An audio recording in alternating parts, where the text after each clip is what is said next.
Movie అయితే నాకు అంత ఇంప్రెసివ్గా అయితే అనిపించలేదు. Venu Sriram previous movies MC and Vakeel Saab expectation పెట్టుకొని వచ్చాను. బట్ నాకైతే మూవీ అంతా నాకైతే ఇంప్రెసివ్గా అనిపించలేదు. ఎందుకంటే నాకు ఫస్ట్ హాఫ్ అయితే ఎంసీఏ పార్ట్ టూ చూసిన ఫీలింగ్ వచ్చింది. సెకండ్ హాఫ్ మాత్రం ఒక విలేజ్ బ్యాక్డ్రాప్ని యాడ్ చేసి కొంచెం ఎంగేజింగ్గా ట్రై చేశాడు. బట్ పవన్ కళ్యాణ్ తమ్ముడు జస్ట్ టైటిల్ని అయితే జస్టిఫికేషన్ చేయలేదు. మనకేంటంటే సినిమా చూసినంతసేపు మనకు ఆల్రెడీ చూసిన స్టోరీ అన్న ఫీలింగ్ వస్తుంది. కానీ ఇక్కడ డైరెక్టర్ చేసిన ప్లస్ పాయింట్ ఏంటంటే మేజర్గా సినిమాని డ్రాగ్ చేయకుండా 2.5 అవర్స్లోనే కంప్లీట్ చేస్తాడు. అది బాగా ప్లస్ అయింది. ఫస్ట్ హాఫ్ డైరెక్ట్ స్టోరీలోకి వెళ్ళిపోతాడు. లయ గారి పెర్ఫార్మెన్స్ అయితే బాగుంది, కానీ లయ గారికి కమ్బ్యాక్ మూవీ అని అయితే చెప్పలేను.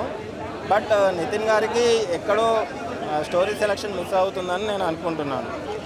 So Sriram Venu screenplay కానీ నితిన్ గారికి ఇది కమ్బ్యాక్ మూవీ అయితే చెప్పలేను. దిల్ రాజు గారు చెప్పినట్టు వావ్ మూమెంట్స్ అయితే ఏమీ లేవు.